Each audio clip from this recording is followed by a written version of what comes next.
నిన్న విడుదలైన కన్నప్ప దాదాపు మెయిన్ సెంటర్స్ అన్నిట్లోనూ హౌస్ఫుల్ నమోదు చేసింది. రాత్రి 2 గంటలు, ఉదయం 7 గంటల షోలు మంచు విష్ణు 25 సంవత్సరాల కెరియర్లో ఎప్పుడు జరగలేదు. ఇప్పుడు ప్రీమియర్లకు టికెట్లు దొరకని స్థాయిలో జనం ఎగపడుతున్నారంటే దానికి ఒకే ఒక కారణం ప్రభాస్. విష్ణు చాలా కష్టపడ్డాడు. 100 కోట్లకు పైగా ఖర్చు పెట్టారు. ఆర్టిస్టులందరినీ న్యూజిలాండ్ తీసుకెళ్లారు. విఎఫ్ఎక్స్ కోసం నెలలు తరబడి శ్రమించారు. ప్రమోషన్ల కోసం అక్కడా ఇక్కడ అనే తేడా లేకుండా దేశమంతా తిరిగారు.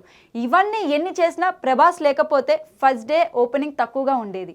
ఉన్నది కేవలం అరగంట లోపే అయినా దాన్ని చూసేందుకు ఫ్యాన్స్ ఎగపడుతున్న వైనం నిన్న చాలా చోట్ల కనిపించింది. రుద్ర క్యామియో అయిపోగానే జనం లేచి వెళ్ళిపోతున్న దృశ్యాలు సోషల్ మీడియాలో వైరల్ అయ్యాయి.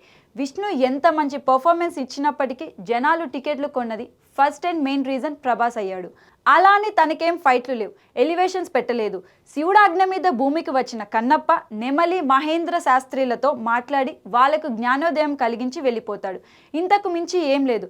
కానీ డార్లింగ్ కటౌట్ దాన్ని 10 మెట్లు పైన నిలబెట్టేసింది. టాక్ సంగతి ఎలా ఉన్నా కన్నప్పకు ప్రభాస్ ఎంత పెద్ద ప్లస్ అయ్యాడో కలెక్షన్ సాక్షిగా రుజువవుతుంది.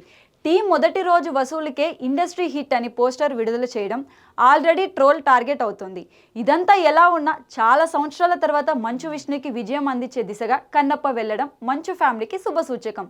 ఎంత రేజ్ హిట్ అనేది తెలియాలంటే మాత్రం కనీసం ఒక వారం రోజులు ఆగాలి. ఏది ఎలా ఉన్నా మోహన్ లాల్, అక్షయ్ కుమార్, మోహన్ బాబు ఇలా సీనియర్ మోస్ట్ కాస్టింగ్ ఎంత ఉన్నా ప్రభాసే కన్నప్పని తన భుజాల మీద మోసాడు. తన తర్వాత విష్ణు కష్టాన్ని ఆడియన్స్ గుర్తిస్తున్నారు.